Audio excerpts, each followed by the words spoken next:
The rules just changed, and most people haven't noticed. From April 2027, you'll no longer be able to shelter your full £20,000 ISA allowance in cash. Under 65s get capped at 12,000. And from April this year, the tax on dividends went up. Both of those changes point in exactly the same direction, towards the stocks and shares ISA. So in the next 5 minutes, let's make it make sense, what it actually is, who it's for, and how to start. No jargon. Here's the simplest way to think about it. A stocks and shares ISA isn't an investment itself. It's a wrapper. You put investments inside it, funds, shares, that sort of thing. And once they're inside that wrapper, the taxman essentially leaves them alone. Same £20,000 allowance as a cash ISA. But instead of earning interest on savings, your money is invested, with the aim of growing more over the long run. The trade for that growth potential is risk, and we'll come to that honestly. The whole point of the wrapper is what it protects you from. 3 taxes. 1. Capital gains tax. When your investments grow and you sell, normally you could owe tax on the gain. Inside the ISA, you don't. 2. Dividend tax.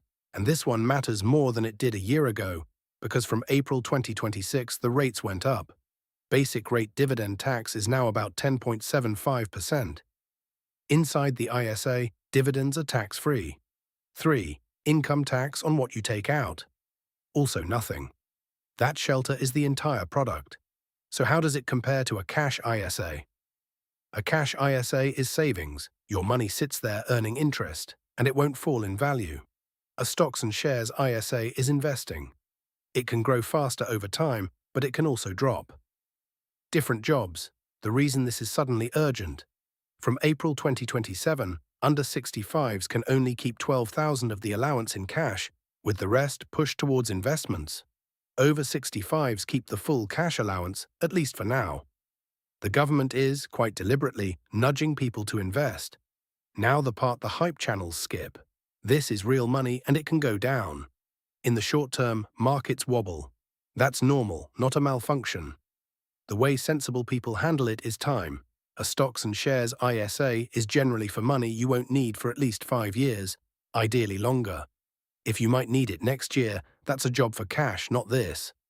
Match the tool to the time. Get that right and most of the stress disappears. So how do you actually begin? 3 steps. 1. Pick a provider, an ISA platform. Compare them on fees, because over years, fees matter more than people think. 2. Choose what goes inside. Plenty of people start with a single broad low-cost index fund that simply tracks the whole market. Boring, diversified, cheap.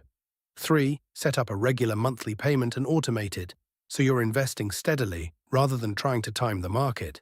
That's genuinely most of it. Quick recap. A stocks and shares ISA is a tax-free wrapper for investments using the same 20 grand allowance.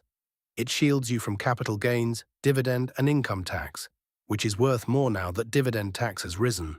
It's for the long game, 5 years or more.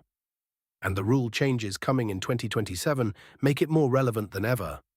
If that finally made it click, subscribe.